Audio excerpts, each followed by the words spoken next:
What's up? The sky, you know it. Alright, so I'm gonna cook and talk. Because I like to cook. Sometimes I like to cook. And I love to talk. So you're gonna hear me. Now, what I be saying? Where that moon at? Where that moon at? Let me tell you something. Okay? More like not only is the sun important, a lot of people put emphasis on the sun. And of course, since astrology has been coming into the minds of the masses and many people,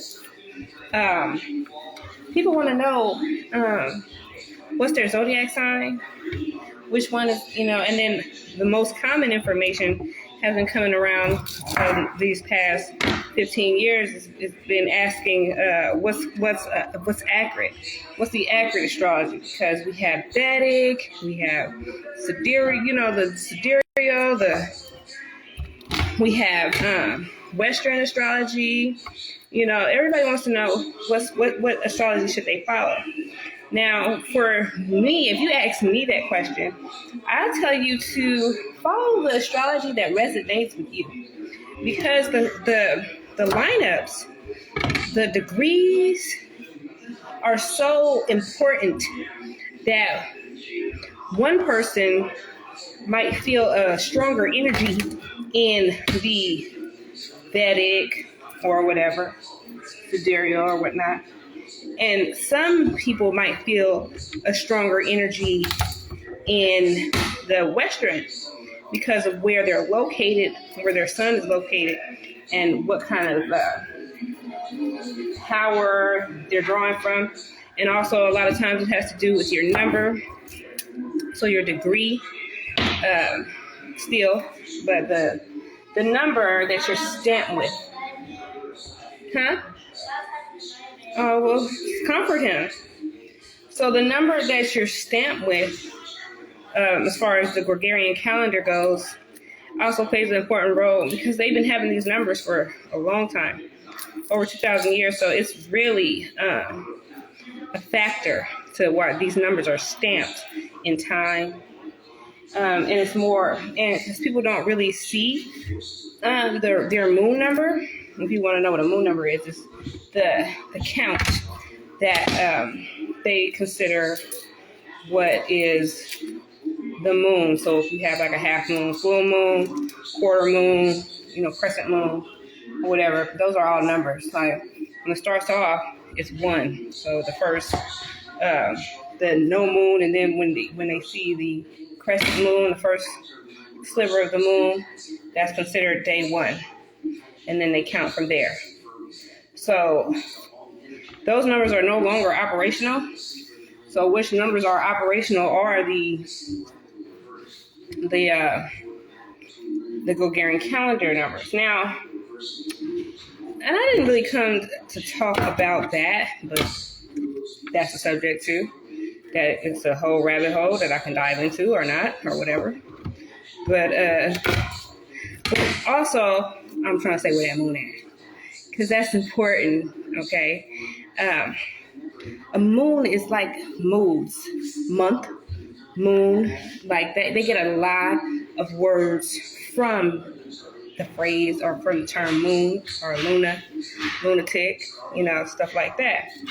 But it controls the waters, and the waters, emotions, and moon and stuff like that, they're all connected, okay? So I've been in a constant relationship for over 10 years, okay? And I'm trying to tell you something, that moon ain't no joke. So when it comes to hormones and stuff like that, yeah, you got to pay attention to the moon. When it comes to how you feeling, you got to pay attention to the moon.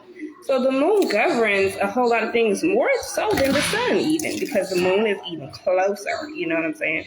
So we got the moon will create a lunatic, a whole lunatic. So we got to watch that moon. So as far as today goes, what's that? 28th. And as far as today goes, where the sun is sitting in the classic Western Virgo,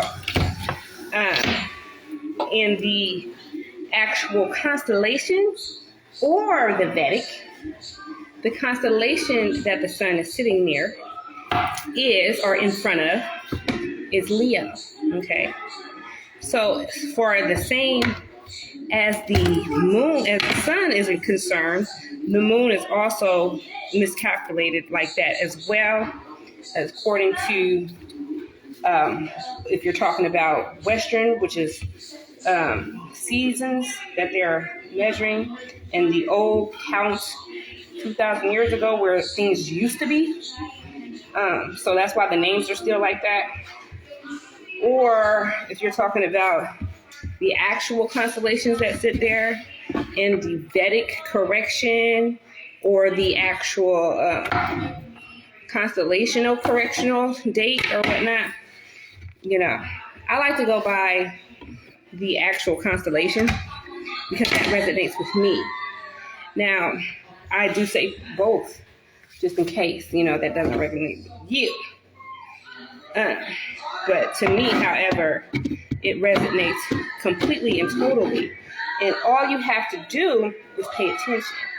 And when you pay attention and you actually look at what really happens, what's really happening, you would notice, like, you're not a conventional old school Leo like they're suggesting you are to be, or a Virgo like they suggest you are to be, but you have two powers within you. Two powers that has now converted to something totally different, which is why a lot of people say, those Virgos in August are different from the Virgos in September. And they say that about every zodiac sign. Those Virgos or those Aries in April are different from the Aries in March. Those Aquariuses in January, they're different from these Aquarius. Like, they say that about every zodiac sign. I kid you not. Those Scorpios in October are different from the ones in November. Those Sagittariuses in November are different from the ones in December. And you're going to get that on every level, on every zodiac. And that's just the way it is. Because why? Because they're sitting in different constellations altogether. That's why they're different. They have a different energy, but they're the same because of the past they share, where the power, where the energy used to be there and has moved. So it has still maintained its positional energy slightly, okay? A little different. So what I'm going to explain to you is about moods, mood swings, mood shifts, and your partner, okay? You have to pay attention to your partner. Now, if you have the pleasure of being in a relationship for over 10 years, and if you ain't paying attention to where that moon is going when your partner starts flipping out, then you don't know. Especially if you are a lady, a woman, and you have a male, and you don't know what cycle he's on. You don't know when he's going to say, get away from me, you get on my nerves. Because, men are human, and they need space too sometimes. So, but we be forgetting that. We be thinking that's just a female thing only, to where a female has her cycle. Oh, well, yeah, because she shed blood and whatever. So we actually have a physical representation of when our cycle is and when our moods start shifting. But males normally don't have that physical representation of when they start having mood changes. But what we can do is look at the moon when it does happen. Okay, so pay attention, because what normally happens normally people do is when people have mood swings, mood shifts, they don't look at the moon, they don't look at nothing. They just be like talking about it to their friends, family members, acquaintances or whatever. Oh, and he said da-da-da-da-da. And she said this, that, and the third. And this would happen, and then he swung around and did this, whatever, and and it gets escalated and worse, and you don't know what kind of mood that person that you're talking to is on. So they could be telling you some roll other stuff. Oh, well, you should just, if that was me, I wouldn't even be with that person. I would leave them, this, that, and the third. Well, your narcissistic male might be in a different category than her narcissistic male, and everybody got a little bit of that weird stuff going on, and you might be dealing with a for real demon, or you might be dealing with someone who is influenced by one. So you never know. So everybody's situation is different, and I'm not trying to say stay with a narcissist. If that's what you're getting from it. No, don't stay with a narcissist. Now, if you're getting abused and beat, cheated on, or whatever, I'm not saying, girl, just look at the moon and see when they gonna flip out. No, that's not what I'm saying. I'm just saying everyone is different. Everyone is different, okay? Everyone is different. And if you are in a relationship, and sometimes even healthy relationships can be damaging in some areas when it comes to communication and understanding each other's moods. And you don't know when that mood is going to do that, You have to pay attention to the mood. And that's just straight up. All right. Normally, the emphasis is placed on paying attention to the woman, and when she has her mood shifts, because a woman is so vulnerable in this stage. Man, we are so vulnerable when it comes to our mood changes, when we're pregnant. You know what I'm saying? Anything, what I'm saying? It's out there, but it's not really talked about when men have their mood shifts, and it's not really explained on how to deal with it, or how to recognize when a male has a mood change. So everybody's different, like I'm saying. So I'm not trying to say this is everybody. It just works for everybody. So this may not work for you. So I'm not telling you my technique, but what I am telling you is a technique to pay attention to the mood. So when your partner is having an emotional shift, and you notice that your partner is having an emotional shift, and the shift is making you feel some type of way too, because most likely you're probably on your cycle too. So, because, people share cycles after a while, they become synced. So, you notice that their mood is off.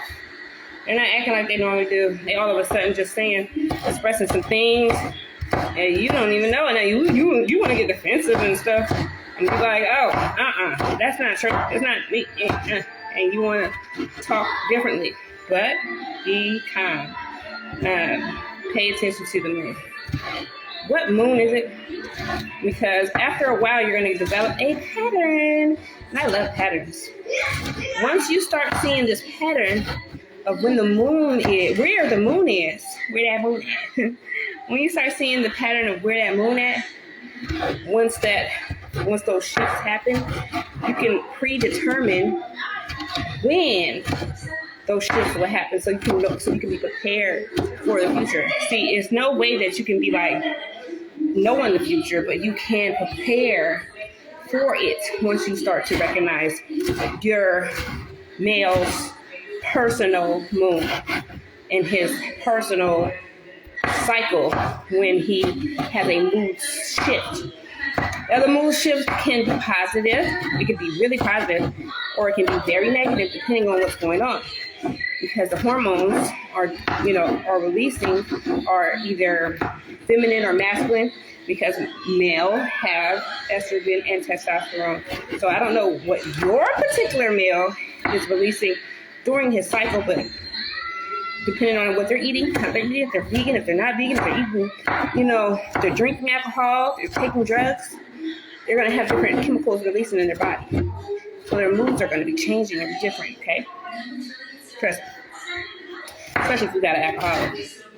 You're going to have some moods that you might not even like. But when a mood shifts happen, you're going to notice, most definitely. They're amplified. So when you start saying, okay, yeah, I notice every Taurus moon, or whatever you want to read it by, I noticed that this person and I get into an argument, or I notice that this person always wants sex, or whatever the case may be. You notice a pattern in the mood swings, in the mood changes.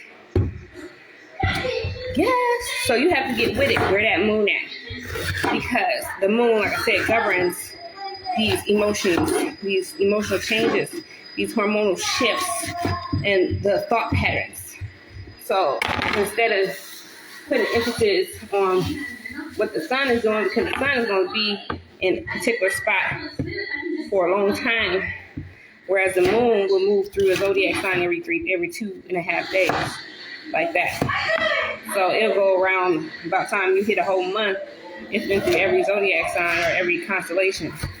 You know what I'm saying? And those energies are different according to what your moon is. So, you might get a conjuncted moon, and you might have a good conjuncted moon, or then you might turn around another month, and your conjunction might not be so favorable.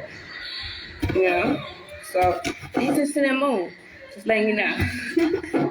And that's pretty much, that's what I wanted to say to you. I wanted to bring forth, cut up some of these vegetables, and bring forth some news about where that moon at. Now, today, as far as now, the moon is actually located in the constellation known as Gemini.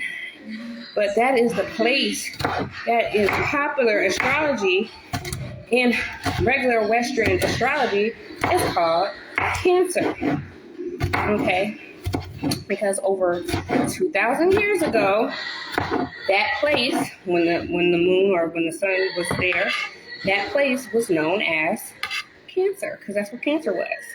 But because of the precessions of the equinox and the shifting happening, because the calendar is being counted in a particular manner that causes time to slip every 100 years, you lose about a degree. So 2,000 years later, you're going to be in a whole different zodiac count, okay, which is why they pay attention to spring equinox and they measure it. But they haven't changed any of the names since then, and everything is still called the same. So the first part of spring that used to be located in Aries is now in Pisces, and they still call it Aries. The first point of Aries, when it's actually the first point that you read, that you have a Pisces location. Okay, but it is what it is at this point, and people, a lot of people get very frustrated, and they do not want to learn new information. They do not want to. They already have tattoos. They already have designated teams, like it's some type of sport team. Like they're like, I like Niners, I like Raiders, I like this, Cowboys. It's like they already have a sports event and team and whatever that they're rooting for. So to switch over at this point, especially if you've already been on following astrology for over 12 years, in high school, newspaper articles, magazines, and all that. Then you get older and your parents tell you about what astrology is. And then, they're only following the popular astrology, that which is westernized, okay? So it's like, it's sad. So the truth about constellation gets buried, and people are still going by the old names. And even though the old names have some degree of accuracy, because each sign is similar to each other, because they're so close to each other, but they're different. and they have different energy, different powers. And you're always going to be superficial when it comes to westernized astrology. It's always going to be more superficial when it comes to that, because they still go by the old calculations and old count. So it is what it is. But if you don't want to get detailed or anything like that, if you don't want to get detailed about any depth of what you may or may not experience with your account, then you don't have to worry about the actual positionings or whatever. You just want to be like superficial with it, then be superficial with it. It's all good, no problems. But I study both. I know both, and I enjoy both. No issue. I love both information. They're both valuable, and putting the information together is what I admire. So I'm gonna put up these fingers and I'm gonna cry.